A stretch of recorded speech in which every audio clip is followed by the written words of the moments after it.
ಲಂಚದ ಆಸೆಗಾಗಿ ನಕಲಿ ಮರಣ ಪ್ರಮಾಣ ಪತ್ರ ಸೃಷ್ಟಿ, ತಾಲೂಕು ಕಚೇರಿ ನೌಕರನ ವಿರುದ್ಧ ಎಫ್ಐಆರ್ ದಾಖಲಾಗಿದೆ.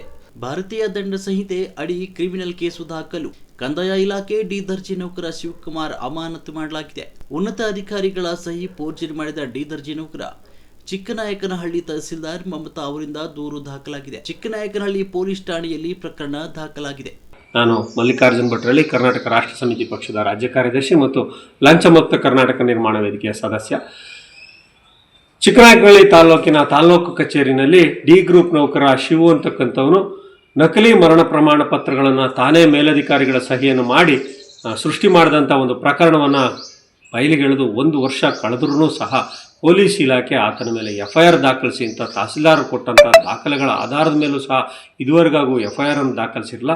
ನೂತನವಾಗಿ ಬಂದಂಥ ತಹಸೀಲ್ದಾರ್ ಅವರನ್ನು ನಾವು ಮನವಿ ಮಾಡಿದಾಗ ಅವರು IPC, CRPC, BNSಗಳ ಸೆಕ್ಷನ್ಗಳನ್ನು ಉಲ್ಲೇಖ ಮಾಡಿ ಪೊಲೀಸರೇ ಹೊಣೆಗಾರರಾಗ್ತೀರಾ, ಈತನ ಮೇಲೆ ಎಫ್ಐಆರ್ ಮಾಡದೇ ಇದ್ದರೆ ರಕ್ಷಣೆ ಮಾಡ್ತೀರಾ ಅಂತಕ್ಕಂಥ ನೇರ ಎಚ್ಚರಿಕೆಯನ್ನು ಪೊಲೀಸರಿಗೆ ಕೊಟ್ಟ ಕಾರಣಕ್ಕಾಗಿ ಪೊಲೀಸರು ಖುದ್ದಾಗಿ ತಹಸೀಲ್ದಾರು ಪೊಲೀಸ್ ಸ್ಟೇಷನ್ ಹೋಗಿ ಎಫ್ಐಆರ್ ಮಾಡಿ ಅಂತ ಹೇಳಿದ್ರೂ ದಾಖಲಿಸದೇ ಇದ್ದಂಥ ಪೊಲೀಸರು ಈಗ ತಹಸೀಲ್ದಾರ್ ಅವರು ಕೊಟ್ಟಂಥ ಚಡಿಯೇಟಿಗೆ, ಅಂದರೆ ಕಾನೂನಿನ ಚಡಿಯೇಟಿಗೆ ಇವತ್ತು ಅಧಿಕೃತವಾಗಿ ಎಫ್ಐಆರ್ ಮಾಡಿದ್ದಾರೆ.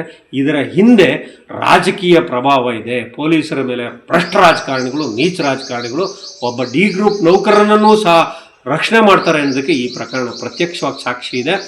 ಯಾವ ರಾಜಕಾರಣಿಗಳು ಸಹ ಸಂವಿಧಾನದ ಮುಂದೆ ಯಾರೂ ದೊಡ್ಡವರಲ್ಲ.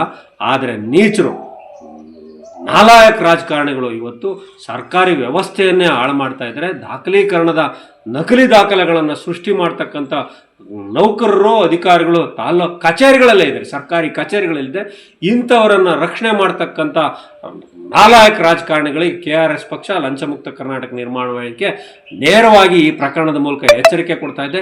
ಇನ್ನು ಮೇಲಾದರೂ ಮಾನ ಮರ್ಯಾದೆ, ಗೌರವ, ಘನತೆಯಿಂದ ನೀವು ಜನ ಕೊಟ್ಟಂಥ ಜನಾಧಿಕಾರವನ್ನು ಪ್ರಾಮಾಣಿಕತೆಗೆ ಬಳಸ್ಕೊಳ್ಳಿ. ಅಯೋಗ್ಯರ ಥರ ಸರ್ಕಾರಿ ವ್ಯವಸ್ಥೆನ ಹಾಳು ಮಾಡೋದಕ್ಕೋಸ್ಕರ ನೀವು ರಾಜಕೀಯ ಪ್ರಭಾವವನ್ನು ಪೊಲೀಸರ ಮೇಲೆ, ಅಧಿಕಾರಿಗಳ ಮೇಲೆ ಒತ್ತಡ ಹಾಕೋದನ್ನು ನಿಲ್ಲಿಸಿ ಅಂತಕ್ಕಂಥ ನೇರವಾದಂಥ ಎಚ್ಚರಿಕೆಯನ್ನು ಕರ್ನಾಟಕ ರಾಷ್ಟ್ರ ಸಮಿತಿ ಪಕ್ಷ, ಲಂಚಮುಕ್ತ ಕರ್ನಾಟಕ ನಿರ್ಮಾಣ ವೇದಿಕೆ ಕೊಡ್ತಾ ಇದೆ. ಈಗ ಆಲ್ರೆಡಿ ಚಿಕ್ಕನಾಯಕನಹಳ್ಳಿ ತಾಲೂಕು ಭ್ರಷ್ಟಾಚಾರದ ಕೂಪಕ್ಕೆ ಮುಳುಗಿದೆ. ಇಲ್ಲಿ ಬೇರೆ ಬೇರೆ ರಾಜಕಾರಣಿಗಳ ಪ್ರಭಾವ ಇಲ್ಲಿ ಹೆಚ್ಚಾಗಿದೆ. ಮೊದಲು ರಾಜಕೀಯ ವ್ಯವಸ್ಥೆ, ರಾಜಕಾರಣ ಬದಲಾಗದೆ ಹೋದರೆ ಈ ರಾಜಕಾರಣ ವ್ಯವಸ್ಥೆ ಪೂರ್ಣ ಪ್ರಮಾಣದಲ್ಲಿ ಜನರ ಬದುಕನ್ನು ಹಾಳು ಮಾಡ್ತಾ ಇದೆ.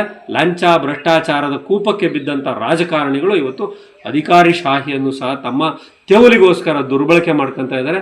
ಈ ರೀತಿ ಸರ್ಕಾರಿ ವ್ಯವಸ್ಥೆಯನ್ನು ಹಾಳು ಮಾಡ್ತಕ್ಕಂಥ ರಾಜಕಾರಣಿಗಳು ಮೊದಲು ಈ ಸಾರ್ವಜನಿಕ ವ್ಯವಸ್ಥೆಯಿಂದಲೇ ತೊಲಗಬೇಕು.